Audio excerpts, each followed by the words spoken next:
ओम विश्वान् परासु यद्भद्रं तन्नयासु।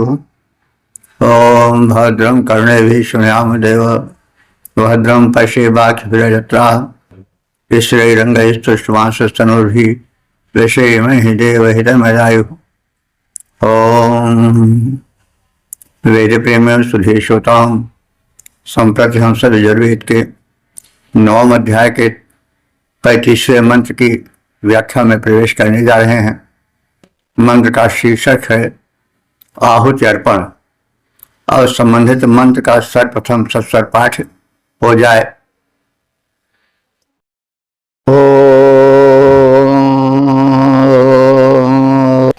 एखते निरेते भागस्तंजुखस्वस्वाहाग्निनेत्रेभ्यो देवेभ्यः पुरः सद्भ्यः स्वाहा जामानेत्रेभ्यो देवेभ्यो दक्षिणा सद्भ्यः स्वाहा विश्वदेवनेत्रेभ्यो देवेभ्यः पश्चात् सद्भ्यः स्वाहा मित्रावरुणनेत्रेभ्यो वा मरुन्नेत्रेभ्यो वा देवेभ्य उत्तरा सद्भ्यः स्वाहा सोमनेत्रेभ्यो देवेभ्य उपरि सद्भ्यो दुवस्वद्भ्यः स्वाहा।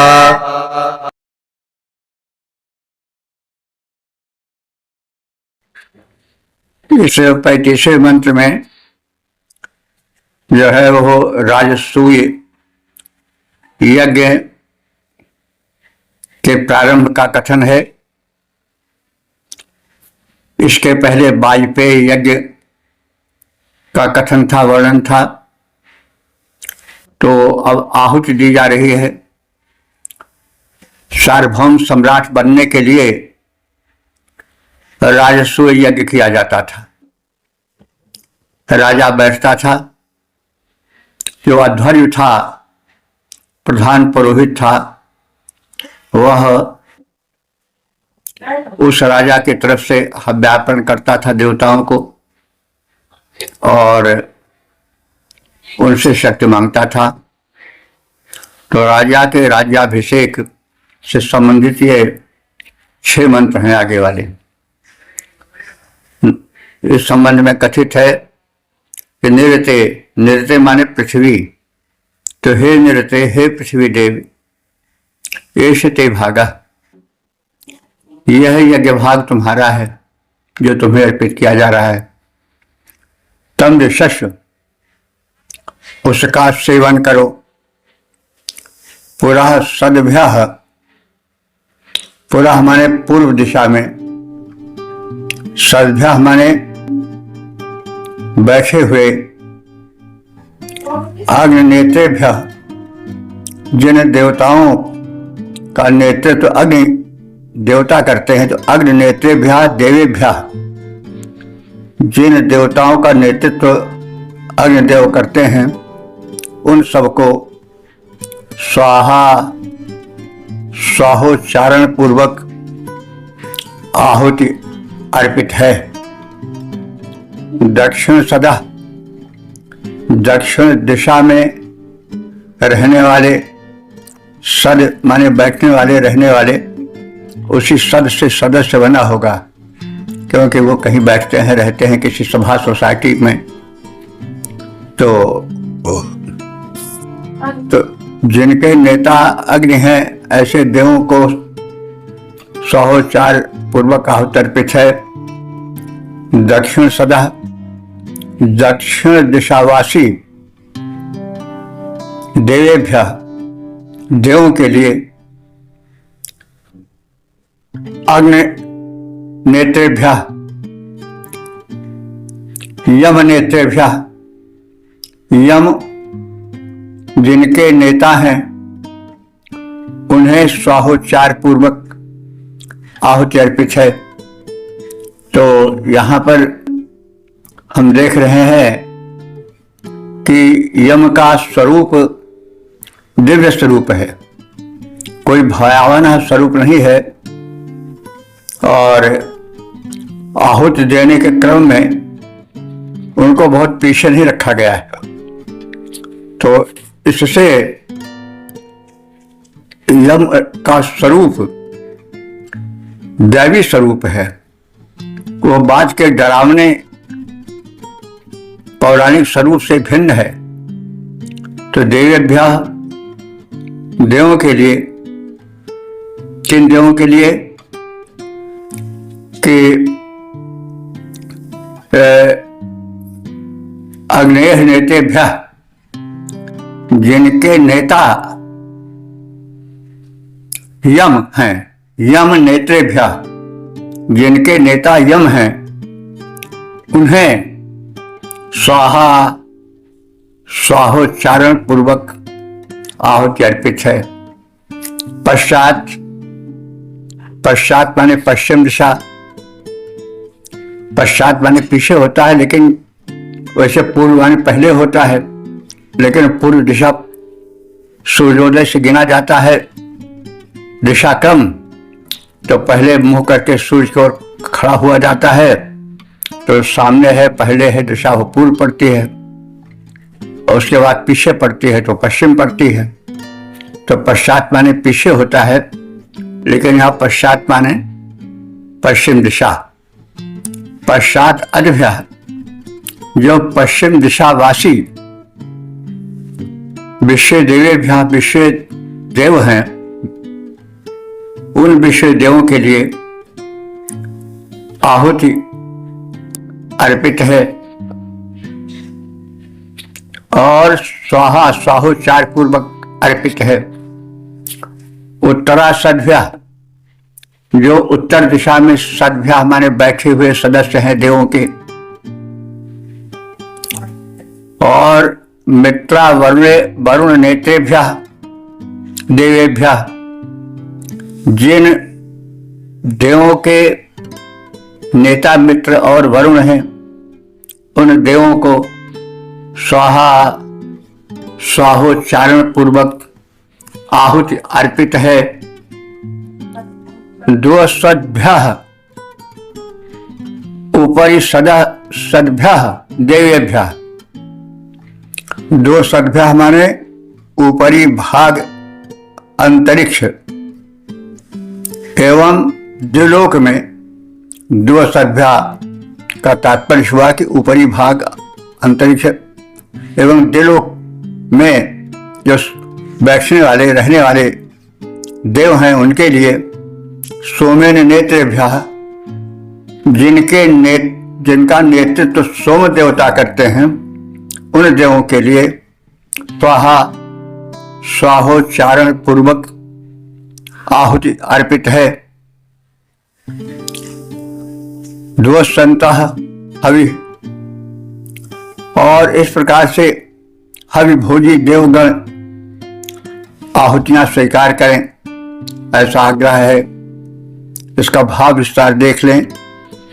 एक स्वर में पढ़ा जा रहा है, हे पृथ्वी देवी, यह तुम्हारा भाग है, इसका सेवन करो। पूर्व दिशा में विराजमान अग्नि देवता के निमित्त, दक्षिण दिशा में विराजमान यम देवता के निमित्त, पश्चिमादि दिशाओं में विराजमान विश्व देवा के निमित्त, उत्तर दिशा में विराजमान मित्रा वरुण मरु देवों के निमित्त, तथा ऊपरी भाग अंतरिक्ष और द्विलोक में विराजमान हविभोजी सोम देवता जिनका नेतृत्व करते हैं, उन सबके निमित्त, और अन्य संबंधित सभी देवों के निमित्त,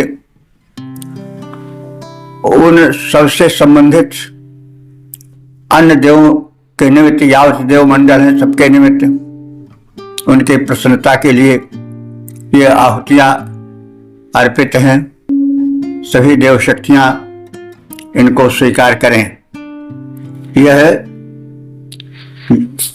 पुरोधा कह रहा है, अध्वर्य कह रहा है, और जो राजा सार्वभौम नरेश, सार्वभौम सम्राट बनना चाहता है, वो बैठा हुआ है और समस्त देवों के प्रसन्नता के लिए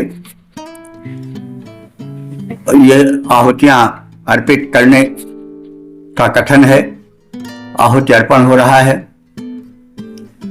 सम्राट बैठा है, अध्वर्य मंत्र पढ़ रहा है। पद्य रूपांतरण है, देव शक्तियां सकल दिशाओं में जिनका अस्तित्व महान, देव शक्तियां सकल दिशाओं में जिनका अस्तित्व महान, अग्नि वरुण यम विश्व देवा हैं जिनके देवता प्रधान, उनको होवे अर्पित, उनको हवि अर्पित की जाती है, कृपया स्वीकार करें अपना अपना यज्ञ भाग ग्रहण करें, उपकार करें। तो इस यज्ञ में प्रमुख देवों को हवि अर्पित की गई, किंतु देवराज इंद्र का नाम नहीं है। तो इससे स्पष्ट होता है कि ऋग्वेद का नायक देवता इंद्र यजुर्वेद में अपने उस प्राचीन महत्व को खो बैठा है, कुछ उपेक्षित सा प्रतीत होता है। ओम वेद प्रेमियों, सुधी श्रोताओं, संप्रति हम सब यजुर्वेद के 9वें अध्याय के 36वें मंत्र की व्याख्या में प्रवेश करने जा रहे हैं। इस यजुष का शीर्षक है आहुति ग्रहणार्थ अनुरोध, और संबंधित मंत्र का सर्वप्रथम सत्सर पाठ हो जाए।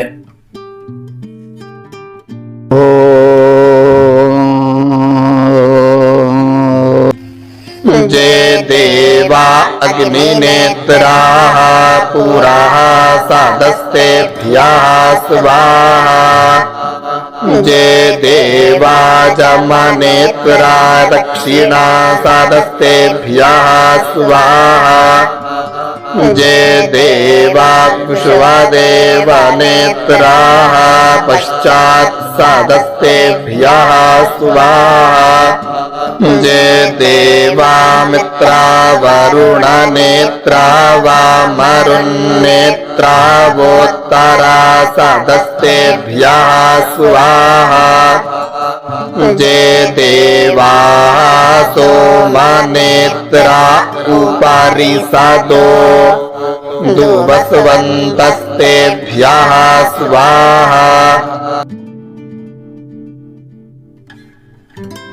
यह 36वां मंत्र भी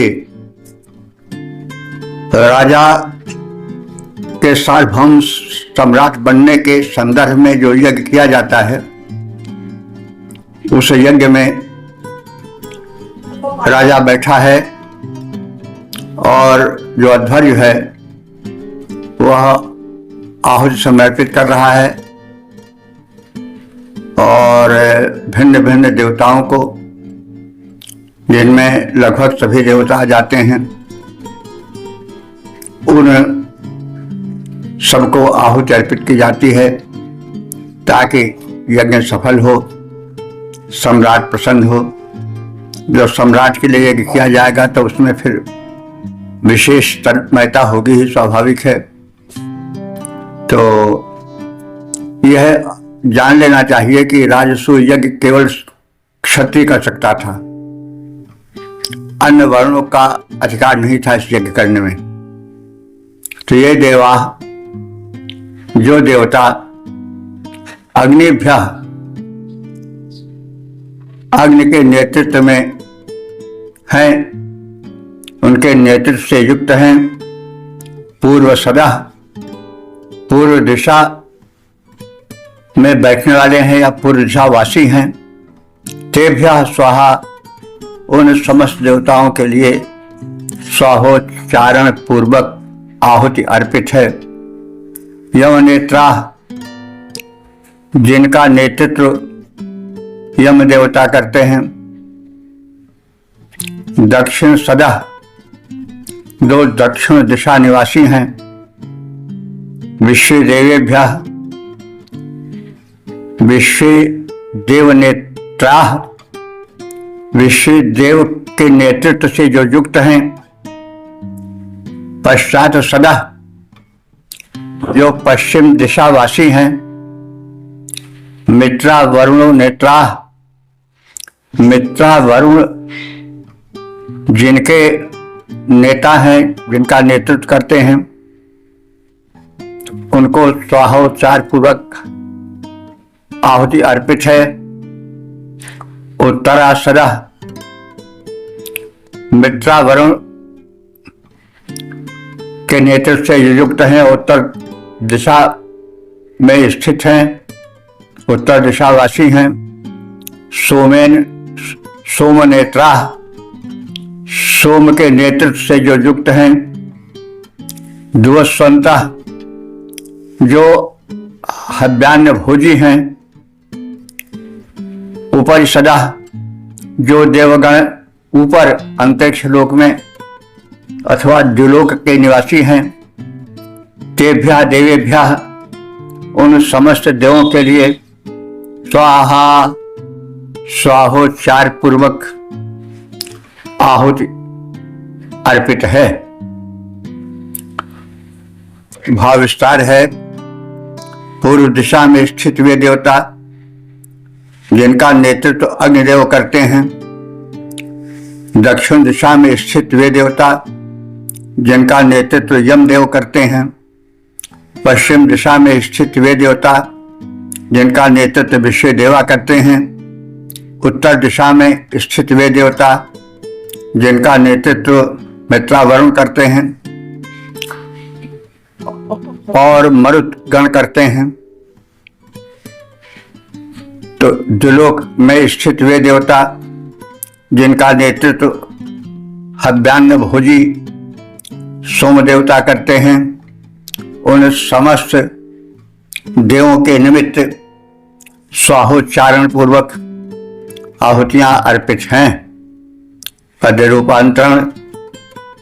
देव शक्तियां सकल दिशाओं में जिनका अस्तित्व महान।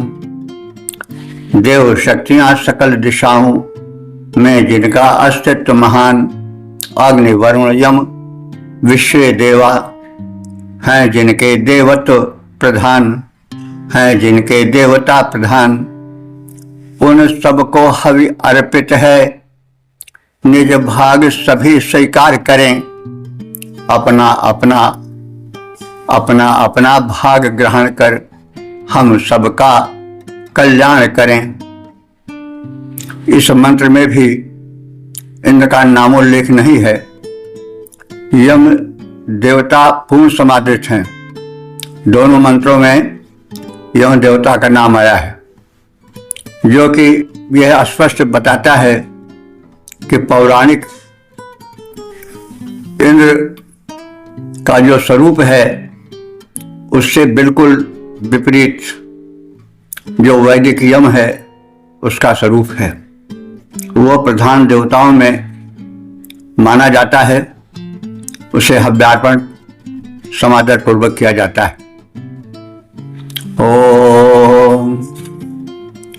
वेद प्रेमियों, सुधी श्रोताओं, संप्रति हम सब यजुर्वेद के 9वें अध्याय के 37वें मंत्र की व्याख्या में प्रवेश करने जा रहे हैं।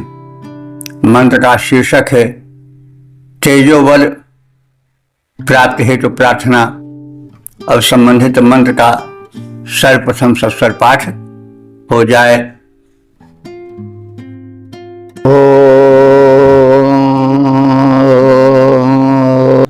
अग्ने साहस्वा प्रेताना अभिमातिरपासिया दुष्टारस्तारन्नारातिर्वर्चोथा जज्ञावाहसि।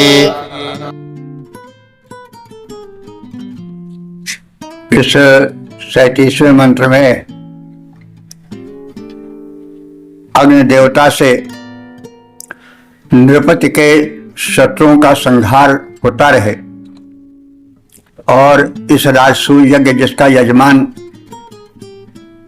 राजा है, सार्वभौम सम्राट होने के लिए जो यज्ञ कर रहा है, यह यजमान शत्रु विहीन जीवन व्यतीत करे।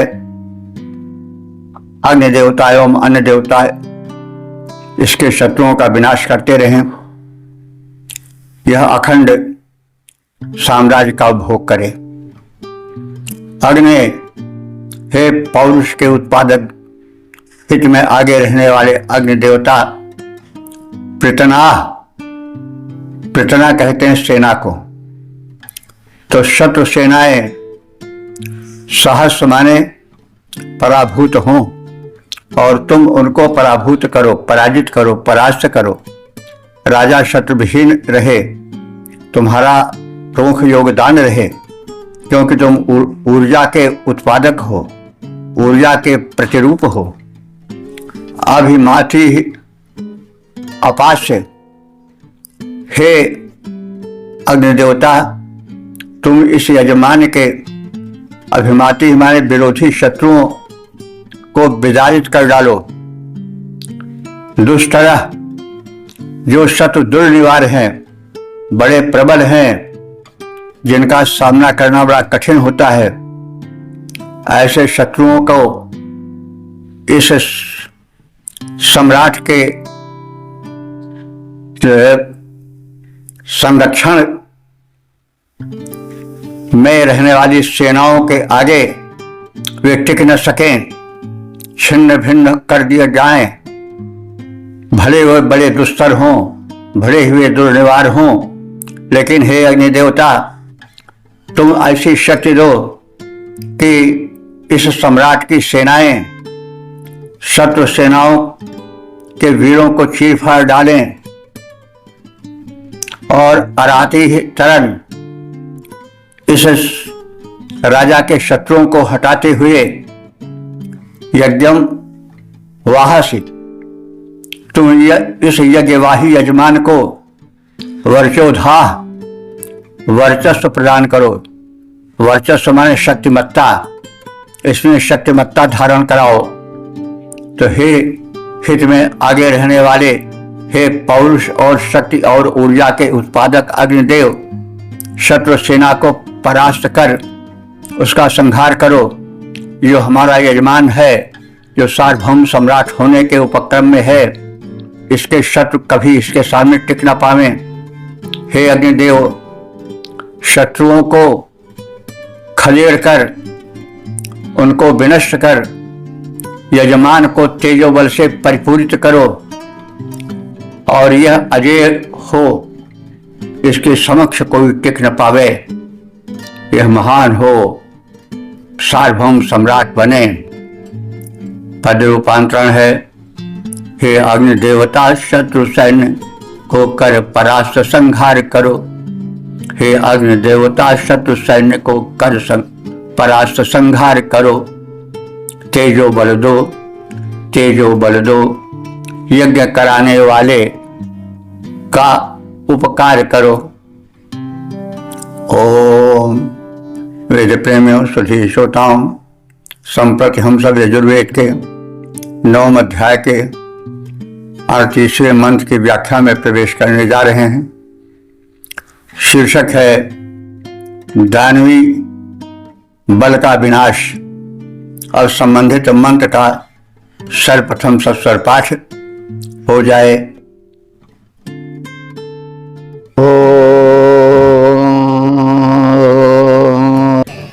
देवस्यत्वा सावितुः परासा वैश्विनोर्बाहुभ्यां पूषणो हस्ताभ्यां मा उपाकुशोर्वीर्येण जुहोमिहातज्ञो रक्षाः स्वाहा। रक्षा सान्त्वा वाधाया वाधिक्मा रक्षो वाधिक्मा मुमा सौहाताः।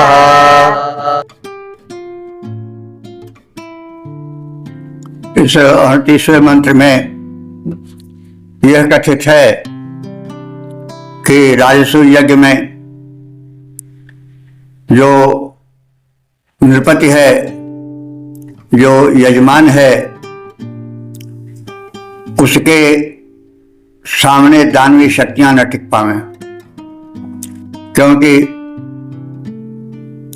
राजा और सम्राट के सामने शत्रु सेनाएं दानवी शक्तियों से युक्त प्रबल सेनाएं आती ही रहती हैं। तो उस समस्या का, उस भयंकर दानवी शक्ति से लोहा लेने के लिए इस यजमान राजा में जो सम्राट बनने जा रहा है, इसमें प्रबल शक्तिमत्ता आवे और यह सविता देवता एवं अश्विनी कुमार पूषा आदि देवताओं की शक्तिमत्ता से युक्त हो जाए, ऐसा उपक्रम हे देवों करो। सवितुः देवस्य प्रसवे, सविता देवता के द्वारा प्रसूत इस संसार में, सविता के विषय में आप सब जानते हैं, सूर्य देव का प्रारंभिक रूप जो कि किरणों से हीन होता है, यानी जिसमें केवल गोला गोला दिखाई देता है, बिंब दिखाई पड़ता है, किरणें नहीं निकली रहती हैं, और जिसका प्रारंभ प्राभातिक बेला से ही हो जाता है, उषा काल से ही हो जाता है, अंधकार दूर हो जाने लगता है। तो यह जो प्रारंभिक रूप है सूर्य का, आदित्य मंडल के सदस्य का, वो सविता के रूप में संबोधित किया गया है। सविता देवता बड़े महान देवता हैं, यज्ञ के, ऋग्वेद के और समस्त वेदों के। गायत्री मंत्र इन्हीं पर आधारित है और गायत्री मंत्र लगभग सभी वेदों में है। तो सविता देवता जो सूर्य का प्रारंभिक उदयकालीन रूप है, वह वैसे भी बड़ा कल्याण स्वास्थ्य के लिए माना जाता है। उदयकालीन सूर्य को देखने से दृष्टि दोष दूर होता है, ऊर्जा बढ़ती है, ओज तेज बढ़ता है। तो सविता देवता ओज तेज के, कल्याण के, दानवी शक्तियों के विनाश के महान केंद्र हैं। इसलिए कहा जा रहा है कि सवितुः देवस्य प्रसवे, यह संसार जो कि सविता देवता का प्रसव है, प्रसव माने उत्पादन है, उत्पाद। तो यह तो हम सब जानते ही हैं कि यह संसार, पृथ्वी सूर्य देवता का ही एक अंश है और उन्हीं के तेज से, उन्हीं के प्रकाश से, उन्हीं के ऊर्जा से ऊर्जस्वल होकर विकास कर रही है। यदि सूर्य न होते तो जीवन धरती पर न होता। तो सविता देवता जो कि तेज के पुंज हैं, वे इस सम्राट में तेज का प्रवेश कराएं और इस सविता देवता के प्रसव स्वरूप, उत्पादन स्वरूप इस संसार में इन सविता देवता को स्वाहा स्वाहोच्चारण पूर्वक हव्यार्पण किया जा रहा है। उपांशो वीर्येण समीपस्थ सामर्थ्य से परिपूरित अश्विनोः बाहुभ्याम, दोनों अश्विनी कुमारों की समर्थ भुजाओं के द्वारा, तो जो अश्विनी कुमार हैं ये देव भिषज हैं, आरोग्य प्रदायक हैं, रोग निवारक हैं। तो शरीर में जब ओज तेज रहेगा, निरोगता रहेगी, आरोग्य रहेगा, तो चाहे राजा हो चाहे रंक हो तभी तो कुछ कार्य कर पावेगा। इसलिए हे श्री कुमारों, तुम्हारा आमंत्रण है और तुम्हारी भुजाओं से ये जो कुछ ग्रहण करें आहार, उसमें तुम्हारी भुजाओं का बल आ जाए। और इसी प्रकार से पूषा हस्ताभ्याम, पूषा देवता के हाथों से, पूषा देवता आप जानते हैं सूर्य का जो पोषक रूप है वही पूषा है। द्वादश आदित्यों में पूषा भी आते हैं। तो 12 महीने होते हैं। सूर्य की जो 12 महीनों में गतियां होती हैं, ग्रह नक्षत्रों पर जो प्रभाव पड़ता है, पृथ्वी पर जो प्रभाव पड़ता है, तो वह प्रभाव जो सकारात्मक होता है उसकी चर्चा है, उसी की ओर संदेश है, उसी की ओर निर्देश है कि यह जो सम्राट है इसको पूषा देवता के हस्ताभ्याम, दोनों हाथों से पोषक तत्व मिले, इसका शरीर परम पुष्ट बने, राक्षसों के बधाए माने वध के लिए इस सम्राट में शक्ति आए, राक्षसी शक्तियां समूल विनष्ट हो, ऐसी शक्ति तुम प्रदान करो। तो आज होम तुमको आहुति अर्पित की जा रही है। रक्षा हतम, तुम सब राक्षसी शक्तियों का हनन करो और अवधितम उनको नष्ट कर दो, अवधितम उनको नष्ट कर दो, भले ही वे अवध्य हों लेकिन तुम्हारे द्वारा उनका वध हो जाए।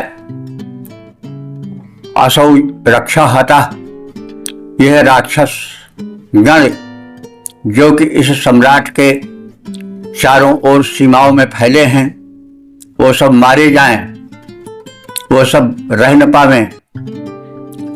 और अमुम अवधिष्ठाम, अमुम अवधिष्मम, इसके शत्रुओं को तुम नष्ट करो, जो अन्य शत्रु हों उनको विनष्ट करो। इस प्रकार से इस सिंहासनस्थ होने वाले सम्राट के जितने भी शत्रु हैं, जिस किसी भी प्रकार के हों, वे सब नष्ट हों। ऊपर कथित देवता इसमें सहायक हों।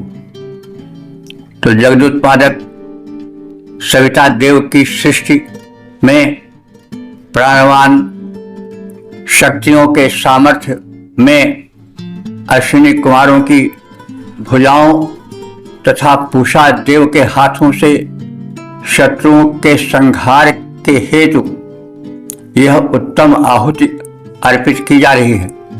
यानी इन समस्त देवताओं की शक्तियां जो उनके भुजाओं में हैं, जो भुजाओं के माध्यम से निकलती हैं, पूरे शरीर में व्याप्त हैं, वो सब इस नृपति में समा जाएं, ताकि ये समस्त राक्षस गण नष्ट हों। तो जैसे तुमने अपने शत्रुओं को नष्ट किया है, हे देव, जैसे तुम शत्रुविहीन बने हो, वैसे हमारा यह सम्राट भी शत्रुविहीन बने, शत्रुओं का विनाश करे। जैसे यह राक्षस मारा गया, वैसे अन्य राक्षस भी मारे जाएं और किसी प्रकार से कोई बाधा, चाहे राक्षसों से हो, दानवी शक्तियों से हो, चाहे शत्रु सम्राटों या शत्रु राजाओं से हो, वो सब हे देवताओं तुम नष्ट करो। पद रूपांतरण है जगदुत्पादक सविता का है, जो यह व्यापक सृष्टि प्रसार शक्ति समन्वित आहुति अर्पित, ताकि हो सके अरिसंहार। हे देव, विनष्ट किया अपने रिपु दल को तुमने है जैसे। हे देवों, विनष्ट किया अपने अरिदल को तुम सबने जैसे। दानवी दुर्वृत्तियों को अपने करने विनष्ट नृप भी वैसे। ओम। वेद प्रेमियों, सुधी श्रोताओं, संप्रति हम सब यजुर्वेद के 9वें अध्याय के 39वें मंत्र की व्याख्या में प्रवेश करने जा रहे हैं। मंत्र का शीर्षक है देव प्रेरणा। अब संबंधित मंत्र का सर्वप्रथम सस्वर पाठ हो जाए।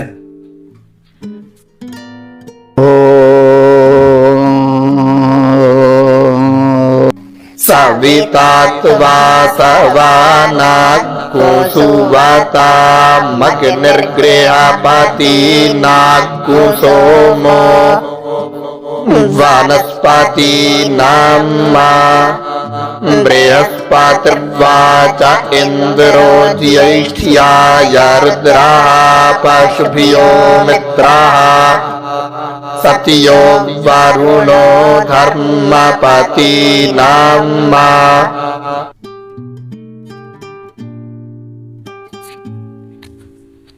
इस 39वें मंत्र में यह कथित है कि यह राजा जो कि सार्वभौम सम्राट होने जा रहा है और तदर्थ यज्ञ करा रहा है, जो यजमान है उसका सर्वतोभावेन कल्याण हो, शत्रु शक्तियां तो नष्ट ही हो, साथ ही साथ जो आंतरिक व्यवस्था है वो भी इसकी पुष्ट हो, साथ साथ जो अन्य वनस्पतियां हैं, जो अन्य पशु पक्षियां हैं, वो भी इसके राज्य में सुखी रहें और इसके अनुकूल रहें। तो इन समग्र कल्याण की कामना से भरा हुआ यह मंत्र प्रस्तुत किया जा रहा है और कहा जा रहा है कि हे यजमान, सविता देवता त्वा माने तुझको, सवनाम यज्ञों के उत्तमोत्तम कार्य के लिए जिस यज्ञ में सवन किया जाता है, सोमरस आदि को निचोड़कर प्रस्तुत किया जाता है, उस उत्तमोत्तम कर्मों के लिए यह जो नृपति है यह समर्थ होता रहे, हमारा यजमान सफल होता रहे और यह सत्कर्मों को स्वतः माने प्रेरित करे। सोम देवता इस सम्राट के अनुकूल हों, वनस्पति नाम वनस्पतियों का आधिपत्य इसको मिले, यानी इसके राज्य में जो वनस्पतियां हों वो फलें फूलें और उन पर इसका एकमात्र अधिकार रहे। हे बृहस्पति देव, वाचा वाक शक्ति के लिए इंद्र और इंद्र देवता का यानी वाचा वाक शक्ति के लिए हे बृहस्पति देवता तुम्हारा अनुदान मिले, तुम्हारी कृपा इस हमारे यजमान को मिले। इंद्र, हे इंद्र देवता, ज्येष्ठाय माने ज्येष्ठत्व के लिए, श्रेष्ठत्व के लिए तुम्हारा अनुदान, तुम्हारी कृपा दृष्टि इस हमारे अभिषिक्त राजा को प्राप्त हो। हे रुद्र देवता, पशुभ्य पशुओं के ऊपर इस हमारे भावी सम्राट का आधिपत्य हो, जो राजा से अब सम्राट बनने जा रहा है। इसके साम्राज्य में पशु स्वस्थ रहें, पशुओं का समुचित विकास हो, उन पर आश्रित आधिपत्य सदैव इस नृपति के हाथ में रहे। मित्र, हे मित्र देवता, सत्य सद्व्यवहार इसके राज्य में होता रहे, इसके राज्य में प्रजागण परस्पर सद्व्यवहार करें। वरुण, हे वरुण देवता, धर्म पति नाम धर्म पालक रूप में इस राजा को तुम स्थापित करो। तो हे यजमान, हे नृपति, सविता देवता तुझे यज्ञों में उत्तमोत्तम कर्मों में प्रेरित करें। यह राजा को संबोधित करते हुए कहा जा रहा है, वही यजमान है। अग्नि तुम्हें गृहपतित्व हेतु प्रेरित करें, सोम तुम्हें वनस्पतियों का आधिपत्य प्रदान करें, बृहस्पति तुम्हें वाणी में बल लाने के हेतु प्रेरित करें। तुम वाणी बल में भी सर्वोत्तम रहो। बृहस्पति तुझे वाणी बल में आधिपत्य प्रदान करें। इंद्र तुझमें ज्येष्ठत्व प्रदान करें, अर्थात वैश्यता प्रदान करें और तदर्थ प्रेरित करते रहें। रुद्र देवता, हे यजमान, तुझे वैश्यता की ओर प्रेरित करें। रुद्र देव तुझे पशुओं के आधिपत्य की दिशा में प्रेरित करें, यानी तुम्हारे शासन में, साम्राज्य में जो पशु हों वो तुम्हारे आधिपत्य में रहें, उन पर तुम्हारा अधिकार रहे। मित्र देवता सदाचरण और वरुण देवता धर्म पालन में, हे यजमान, तुझे प्रेरित करते रहें। सविता यज्ञ प्रेरणा पावक करें। भवन स्वामित्व प्रदान पद रूपांतरण है। सविता यज्ञ प्रेरणा पावक करें, भवन स्वामित्व प्रदान। सोम वनस्पति का पतित्व तुझको प्रदान कर दें यजमान। तुझे बृहस्पति वाणी बल दें। इंद्र करें ज्येष्ठत्व प्रदान। पशु स्वामित्व रुद्र दें तुमको। मित्रा वरुण सत्य धर्म दें तुझे महान। ओ वेद प्रेमियों, सुधीर श्रोताओं, संप्रति हम सब यजुर्वेद के 9वें अध्याय के 40वें मंत्र की व्याख्या में प्रवेश करने जा रहे हैं। शीर्षक है राज्याभिषेक। अब संबंधित मंत्र का सर्वप्रथम सस्वर पाठ हो जाए।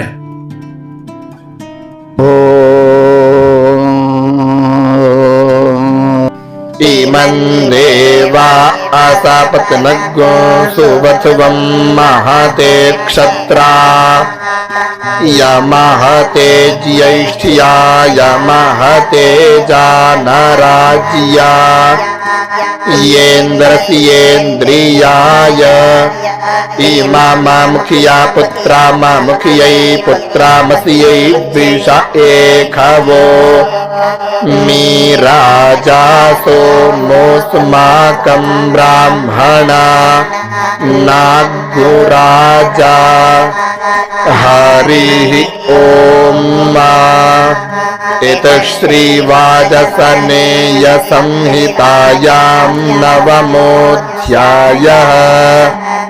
श्रीवेदपुरुषाय नमः।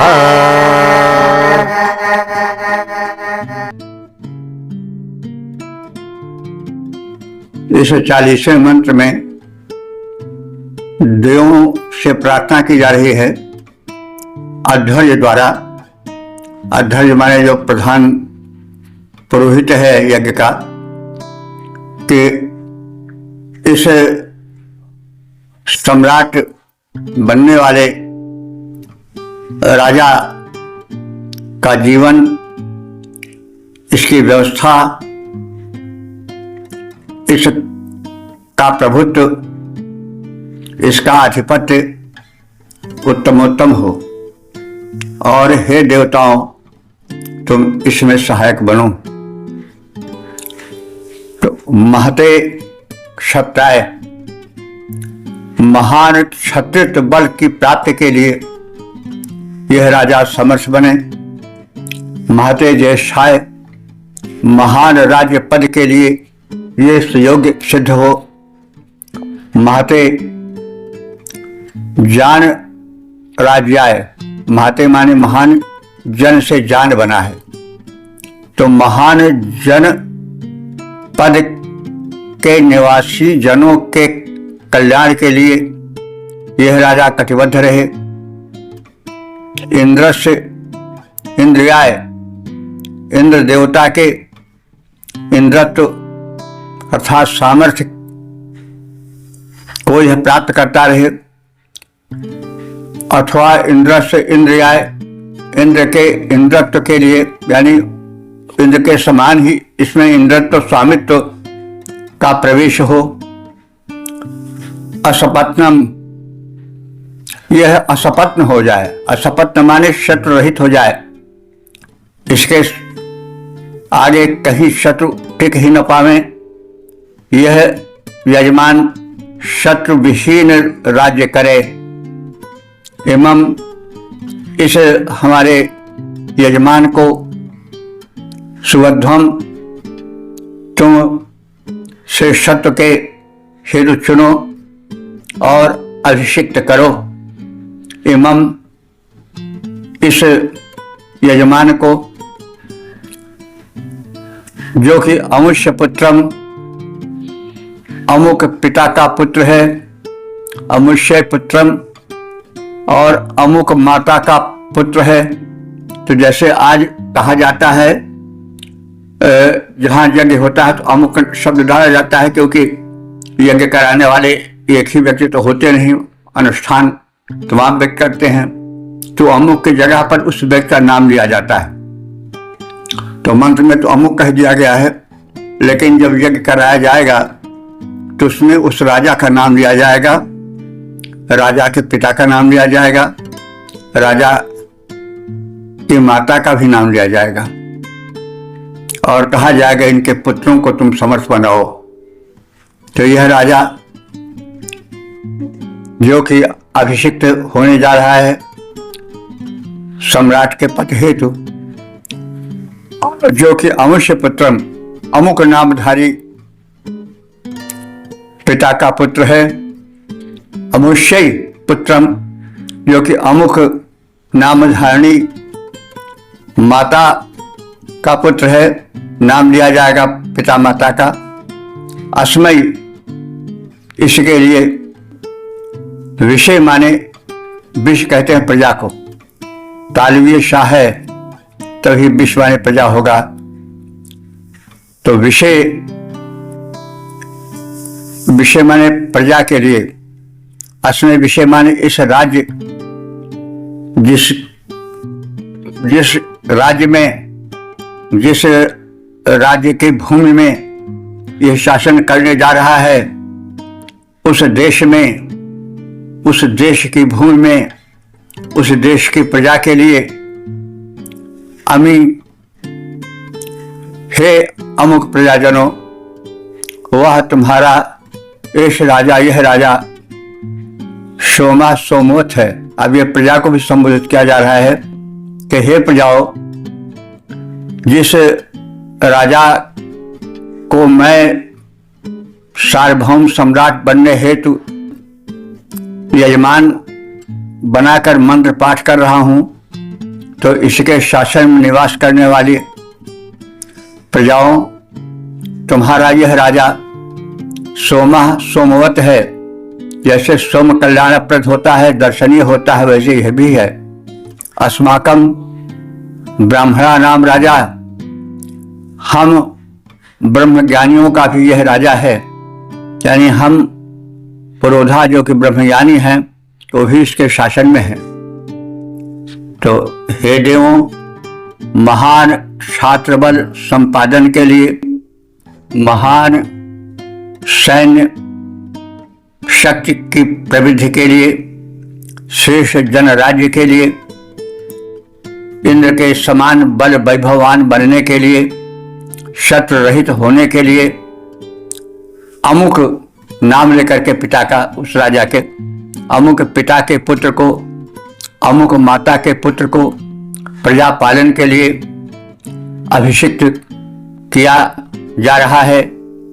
हे अमुक देश के प्रजाजनों, तुम सबके लिए और हम ज्ञानी जनों के लिए यह राजा सोमोत प्रिय दर्शन और आह्लादक बने। पद रूपांतरण बने छात्रबल युक्त नृपति, जन राज्य संभाले बने इंद्रसम शत्रु रहित, संकट को टाले। अमुक पिता माता सुपुत्र, अमुक पिता माता का सुपुत्र यह, प्रजापाल अभिषिक्त सुहाए। प्रजाजनों को ज्ञानी जन को चंद्र सदृश बन सुख पहुंचाए। तो इस मंत्र में भारत में पल रही जनतांत्रिक प्रणाली की सूचना मिलती है। अभिषेक के समय मंगल पाठ में जो है वो प्रजा के कल्याण के लिए राजा को संकेत किया गया है। और यह एक विशेष सूचना है इस मंत्र में कि जो राष्ट्राध्यक्ष होने जा रहा है, सम्राट होने जा रहा है, उसके पिता के साथ उसकी माता का भी नाम लिया गया है। इससे उस वैदिक काल में स्त्रियों की दशा ऊंची थी, उन्हें पुरुषवत ही सम्मान मिलता था। तो इस प्रकार से हमने इस यजुर्वेद के 9वें अध्याय के 40 मंत्रों का संक्षिप्त ज्ञान प्राप्त किया। आप तकले जो मंत्र व्याख्यात हो चुके हैं उनकी संख्या हो चुकी है 396। तो इस नवम अध्याय में सोमयाग के 2 महत्व पूर्ण भेदों वाजपेय यज्ञ तथा राजसूय यज्ञ पर प्रकाश डाला गया है। और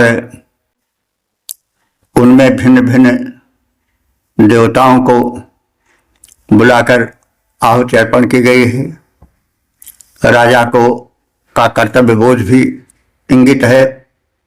साथ साथ उसे यजमान बनाकर भिन्न भिन्न देव शक्तियों का व्यापक रूप से आवाहन किया गया है कि वे देव शक्तियां जो सविता, मरुत, अग्नि और अश्विनी कुमार आदि के रूप में है, वे सब इस अभिषिक्त सम्राट के जीवन में उतरें, उसे संरक्षण प्रदान करें, उसे अपना ओज तेज प्रदान करें।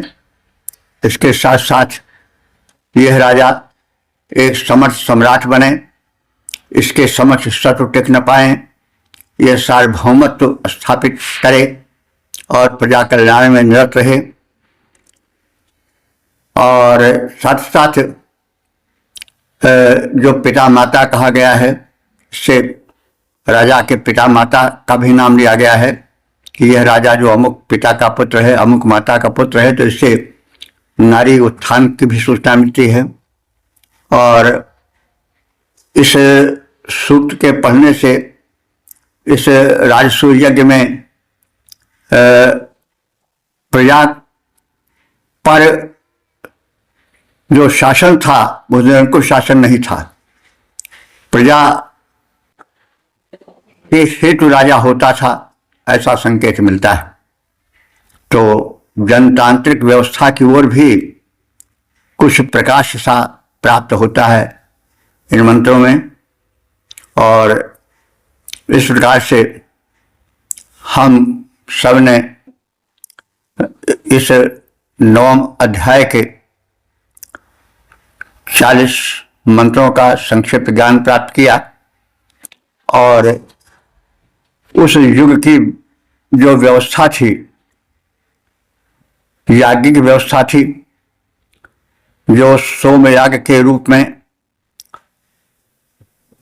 उसके 2 भेदों के कथन के रूप में वर्णित है। तो उन दो भेदों में वाजपेयी यज्ञ का और राजसूय यज्ञ का कथन हुआ है। और इस प्रकार से यज्ञ का जीवन राजा से प्रजा तक फैला हुआ था। जीवन यज्ञीय जीवन था। यज्ञीय जीवन का अर्थ हुआ कि लोक को समर्पित जीवन, जनहित को समर्पित जीवन और एक सुखी और स्वस्थ जीवन, देव शक्तियों को समर्पित जीवन, जनहित में समर्पित जीवन आदि आदि का संकेत इस अध्याय में देखा जा सकता है। तो मंत्र कितने उपयोगी हैं, उस समय की व्यवस्था के सूचक हैं। राजा भी निरंकुश नहीं होता था, उसे बुद्धिजीवियों के अध्वर्य आदि के संकेतों का पालन करना पड़ता था। और जो ज्ञानीगण थे वो राजा के कल्याण के लिए योजना बनाते थे, आशीर्वाद मांगते थे, देव शक्तियों की उपासना करते थे। तो राजा और प्रजा का सौमनस्य, पारस्परिक प्रेम संबंध की भी सूचना इस अध्याय में मिलती है। ओम सर्वे भवन्तु सुखिनः, सर्वे सन्तु निरामयाः, सर्वे भद्राणि पश्यन्तु, मा कश्चित् दुःखभाग् भवेत्।